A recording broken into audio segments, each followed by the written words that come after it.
নমস্কার বন্ধুরা, welcome back to my channel Mita's cooking ব্লগে সকলকে স্বাগত জানাই।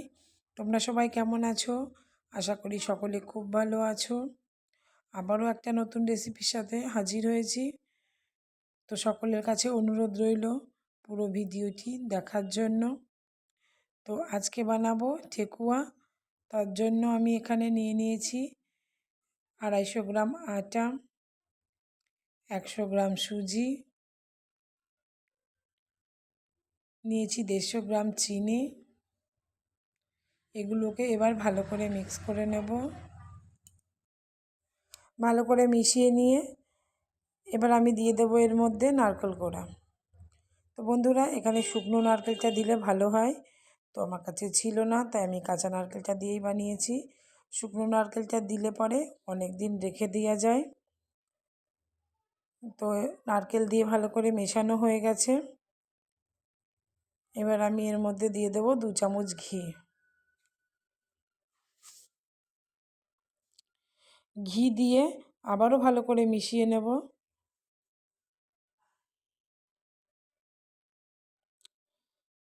ভালো করে মেশানো হয়ে গেছে। এবার আমি এর মধ্যে দিয়ে দেবো বাদাম কুচি। তো বন্ধুরা, তোমরা তোমাদের পছন্দ মতো যে কোনো ড্রাই ফ্রুট দিতে পারো। আমি এখানে কাজু আর আমন্ড বাদাম দিয়েছি। তো বন্ধুরা, এখানে আমার সব উপকরণগুলো একসাথে ভালো করে মেশানো হয়ে গেছে। এবার অল্প অল্প জল দিয়ে একটা ডো তৈরি করে নিতে হবে। যে সকল বন্ধুরা আমার চ্যানেলটি সাবস্ক্রাইব করেছো তাদেরকে অসংখ্য ধন্যবাদ জানাই।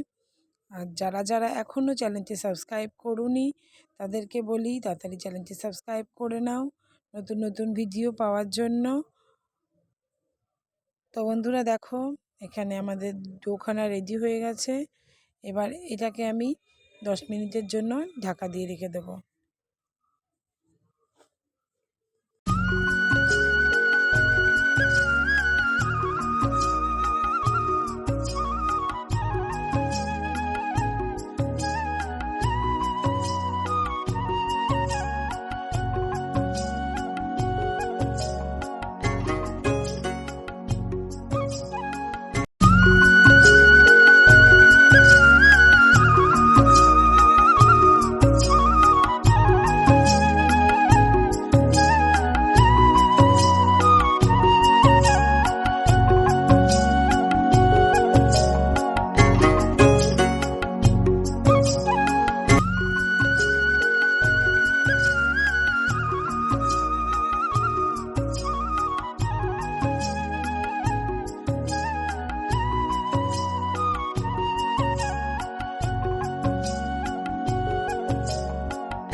তো বন্ধুরা, আমার ভিডিওটি যদি ভালো লেগে থাকে তাহলে লাইক কমেন্ট শেয়ার আর চ্যানেলটি সাবস্ক্রাইব করতে ভুলো না।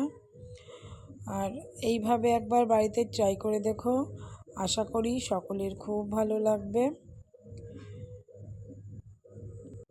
আবারও একটা নতুন রেসিপির সাথে আসব। তো সকলে সুস্থ থাকবেন, ভালো থাকবেন। নতুন নতুন ভিডিও পেতে চ্যানেলটি অবশ্যই সাবস্ক্রাইব করবেন।